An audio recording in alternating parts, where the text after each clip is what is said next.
Assalamualaikum warahmatullahi wabarakatuh. Perkenalkan, nama saya Siti Fatima Aldovia Delrea, NPM 233810004P. Di sini saya akan menjelaskan pentingnya belajar matematika. Apa itu matematika? Matematika merupakan bahasa universal yang mendukung pemahaman dan penyelesaian masalah di berbagai bidang kehidupan.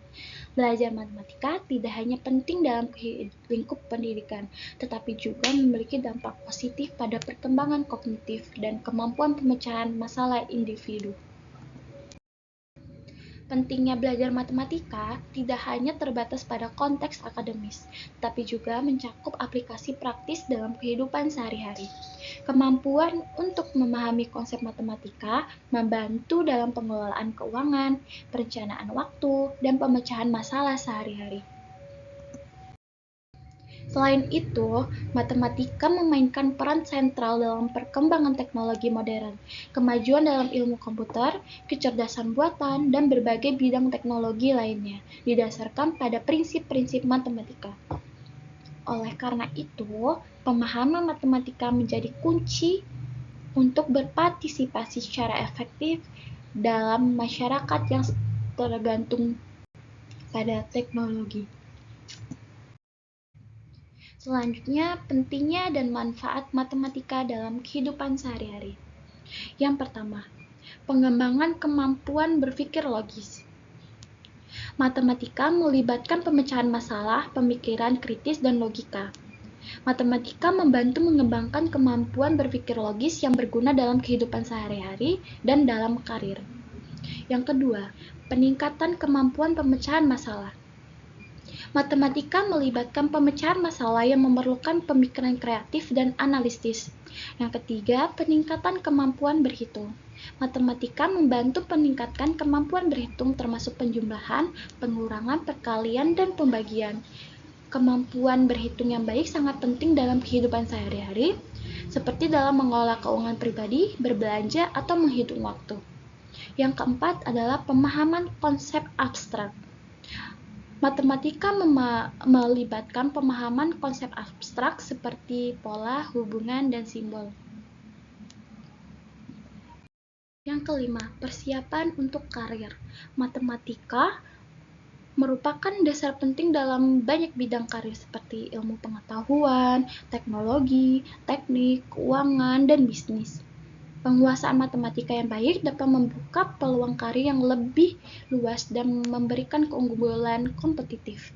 Yang keenam, pengembangan keterampilan analitis. Matematika juga melibatkan analisis data, pemodelan, dan interpretasi hasil. Kemampuan ini sangat berharga dalam mengambil keputusan yang didasarkan pada data dan informasi yang tersedia. Yang ketujuh, peningkatan kemampuan logika dan pemikiran kritis. Matematika melibatkan pemikiran logis dan kritis. Matematika membantu melatih kemampuan ini yang penting dalam mengembangkan pemikiran yang rasional dan kritis dalam berbagai aspek kehidupan. Dan yang terakhir, kedelapan adalah peningkatan kemampuan komunikasi. Matematika melibatkan pemahaman simbol dan bahasa matematika. Matematika membantu meningkatkan kemampuan komunikasi, baik dalam mengekspresikan ide matematika maupun dalam berkomunikasi secara umum. Selanjutnya contoh soal. Yang pertama, sebuah toko memiliki 120 produk yang ingin diatur dalam rak-rak. Jika setiap rak dapat menampung 8 produk, berapa jumlah rak yang harus diperlukan? Untuk mengetahui jumlah rak yang diperlukan, kita dapat menggunakan rumus pembagian sederhana dengan membagi jumlah produk dengan kapasitas setiap rak. Sehingga 120 produk dibagi 8 per rak yaitu sama dengan 120 dibagi 8 sama dengan 15. Jadi yang diperlukan adalah 15 untuk menampung semua produk. Yang kedua, sebuah toko memiliki 102 buah apel. Jika setiap hari terjual 15 apel, berapa hari toko tersebut dapat menjual semua apelnya? Untuk menjawab soal ini, kita dapat menggunakan operasi pembagian. Jumlah hari sama dengan jumlah apel dibagi apel terjual per hari. sama dengan jumlah apel adalah 120 dibagi apel terjual per hari ada 15. Jadi 120 dibagi 15 sama dengan 8. Jadi toko tersebut dapat menjual semua apelnya dalam waktu 8 hari. Yang ketiga, seorang mahasiswa mengambil pinjaman pendidikan sebesar 50 juta untuk kuliah selama 4 tahun. Bunga pinjaman adalah 8% per tahun. Berapa total jumlah yang harus dia bayarkan termasuk bunga setelah menyelesaikan kuliah? Untuk menyelesaikan soal ini, dapat menggunakan rumus bunga sederhana. Total pembayaran sama dengan pinjaman awal ditambah pinjaman awal dikali bunga kali jumlah tahun. Pinjaman awalnya ada 50 juta, ditambah pinjaman awal 50 juta dikali bunga yaitu 8%, jadinya 0,08 dikali jumlah tahun yaitu 4.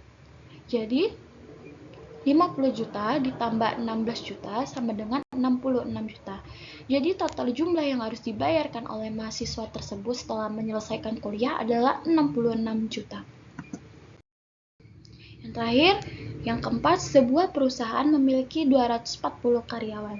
Jika 25% dari karyawan tersebut adalah manajer, 40% adalah staf, dan sisanya adalah tenaga produksi, berapa jumlah karyawan di setiap kategori tersebut?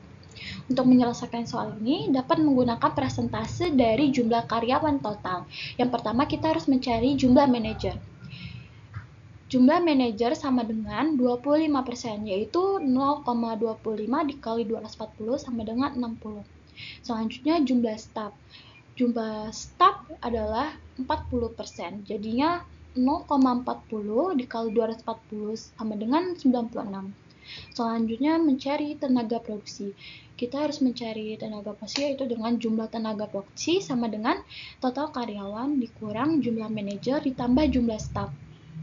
Total karyawan adalah 240 karyawan.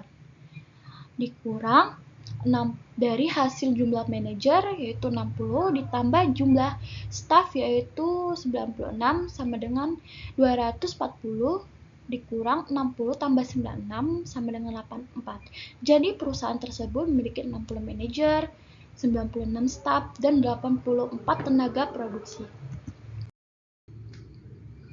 Oke, itu saja penjelasan dari saya mengenai pentingnya belajar matematika. Terima kasih. Wassalamualaikum warahmatullahi wabarakatuh.